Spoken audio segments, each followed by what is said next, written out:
went from cruising, decided to start racing in the early 70s, and ended up buying Bob Smith's Hippopotamus quarter tonner and sailed that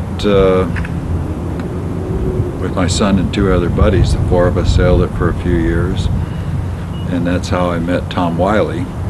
And he had built a 31-foot moon shadow for somebody that reneged on it after they built it, and they ended up selling it to the Trumans.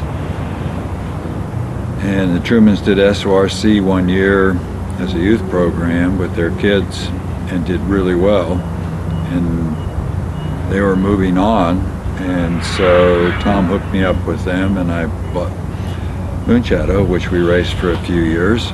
And around 76 Tom was going, let's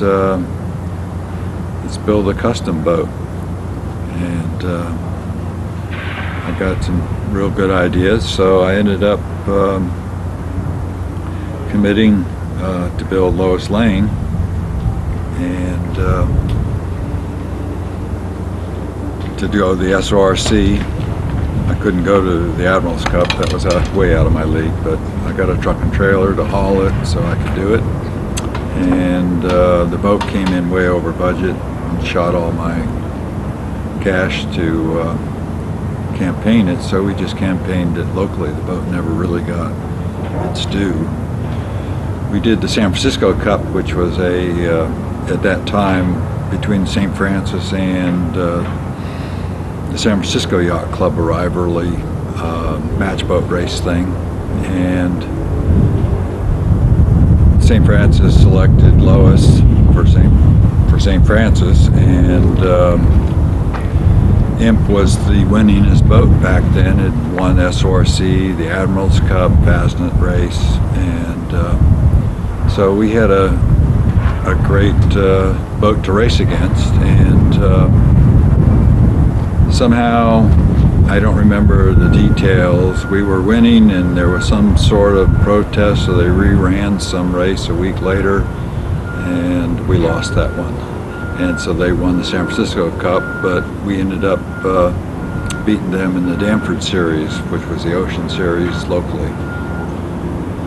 And did Mexico race, 2 Transpacks, which our navigator, who came on to be one of the best navigators, was learning the ropes, and we should have zigged instead of zagged the first year, and vice versa on the second year, so we never got a ride. And by then I was burned out and took the boat up to Lake Tahoe for 3 years, and we had fun sailing it up there, racing in the local races. And then it got hit, and that was basically the last time I sailed it. Okay, let's talk a little bit about the family aspect. Bill Erkelens Jr., and I grew up with sailing Wylie boats. After the Bob Smith quarter tonner, there was a half tonner Moonshadow that we sailed on, and then Lois was built. And at the launch party in Alameda, Melinda, my now wife, was there with a big group of kids. We were all playing together and didn't realize it till after we had met later in life that she was at that party as well. And we met sailing on the boat after its IOR career, sailing PHRF on the city front, Golden Gate Midwinters. And I was doing the bow, and she and a girlfriend of hers, Stephanie Wambelak, joined us, and they were my mid-bow and mast assist, and that's how we met. I think my dad and my now mother-in-law knew each other well before, so I suspect there was a bit of an arranged marriage involved. Okay, and what kind of age were you when you were sailing on board Lois? So you started 13 or something? 14? Well, you started by the Hippo. You were only 10. Yeah. That was my first job on a yacht, skirting the jib on the quarter tonner. I was a little guy, I could run down and skirt the jib up the city front. That's a good job. And any memorable trips on Lois Lane? Hawaii, both trips were great. Got to sail with